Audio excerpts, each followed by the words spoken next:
No pressure on going last, right? All right. So I'm here to talk about advancing work, but from the Black youth perspective.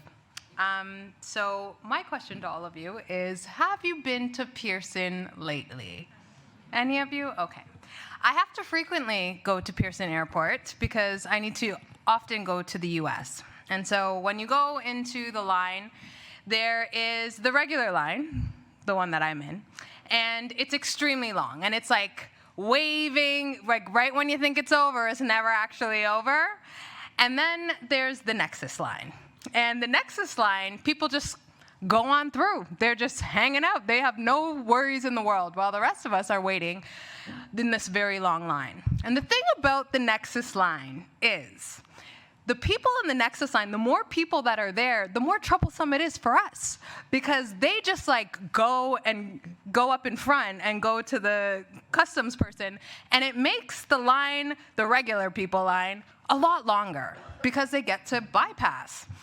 And you know what I do while I'm in the regular line?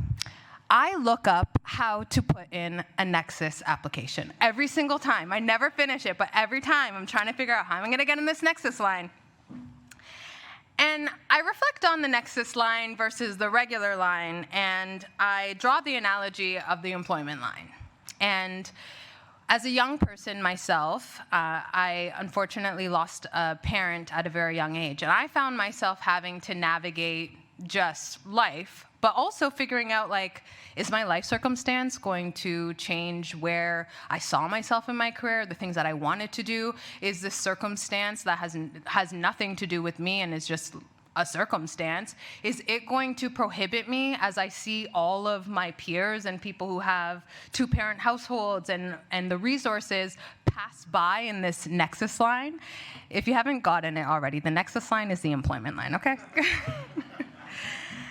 And so I, over time, was able to find people who were able to explain to me how to get in the Nexus line, and took the time and the resources. And, you know, I heard talking about sponsorship, and the sponsorship that was required for me to be able to come out of the regular line and figure out how I wanted to get into the Nexus line on my terms and what that looked like for me. And that took time. But somebody invested the time in me to do that. So fast forward, here I am, before all of you. I decided very early in my career that I wanted to dedicate my career to helping Black youth, just like me, figure out how to get out of the regular line and into the Nexus line. And so here I am. I'm the executive director at C, Center for Young Black Professionals, which I always say is an honor and a privilege to be able to do. And what we talk about at C is we do workforce development. And recognizing that the unemployment rate for Black youth here in Ontario and Toronto is 28%. 28% of Black youth, where we make up 3% of the population, are unemployed. It's disgusting. So how can we get Black youth to come from the back of the unemployment line to the front? And it's twofold. Number one is at an individual level. So how we take three very distinct approaches. It's called relationship. Can everybody say relationship? We seem to forget this word when we're dealing with people, but what we do at C is build relationship with a young person. There's no blue pill that you can take that is going to solve all Black youth problems and take us from the back of this line to the Nexus line. But what it is going to require is for us to look at everyone individually. What is it that you need? What is your housing security? What's your food security? Is the job that you want to work conducive to your lifestyle and the type of life that you want to live? Are you going to be fulfilled in it? Understanding through relationship what their needs are and helping them build out an actual plan. The second approach is what we call a trauma-informed approach. Being in the back of the line sucks. And when you're told that you belong in the back of the line, that this is just your fate, and this is what happens, and people like you, this is where you stay. And imagine staying at the back of the line and watching everyone just keep going right in front of you and saying, you actually don't deserve to be in that line. These people deserve to go in front of you. the amount of work that it takes for us, I talk about the biggest challenge we have at sea is to be able to undo the lie that's been told to our young people about them. And that requires us understanding the trauma that anti-Black racism has on young people. And the third approach that we take is a culturally relevant approach. How are we going to make sure that once they get into the Nexus line, we're letting them know what tools they need? What do you got to do? You got to take your laptop out, you got to take your phone out, you got to put it in a separate bin so that when they are ready and they get to the front of that line, they're able to move through security very swiftly.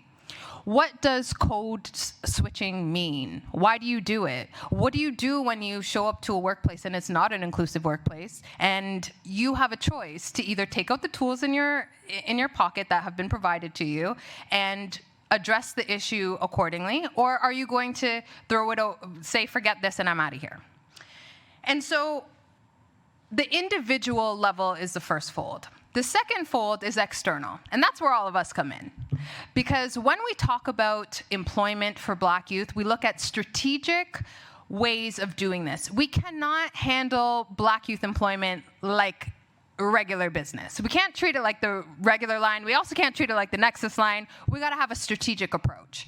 And so that, for us, means looking at labor gaps in the Canadian market where there is a gap. Like, nobody else knows how to do this. So if a Black youth gains those skills, nobody can deny them access because you need them, they need you. It's a perfect match made in heaven. And so we talk about strategic partnerships. And our strategic partnerships always look like this. 3 people need to be at the table for sure. There can be others that come along, so anyone who wants to join, feel free.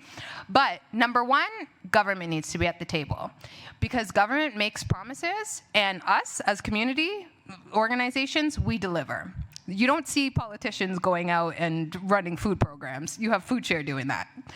And so government needs to be at the table. The second person that needs to be at the table is corporate Canada. You want diverse talent, you invest in the training. You come to the table, you build relationship, and that is how we are able to build a talent pool together. And thirdly, community. Of course, you cannot put a flag in the middle of a community and say, we're hiring, why isn't anyone showing up? When you have no relationship and no investment. And so that is the approach that we take. Strategic initiatives, strategic partnerships, and individual relationships. And I think when we talk about advancing work, we also need to think about advancing people. So I believe that together, all of us in this room take away what it is that we need to do. You can all find yourselves in any of the things that I discussed. And I think that the reality of the situation is that Nexus should be available to all Canadians, no?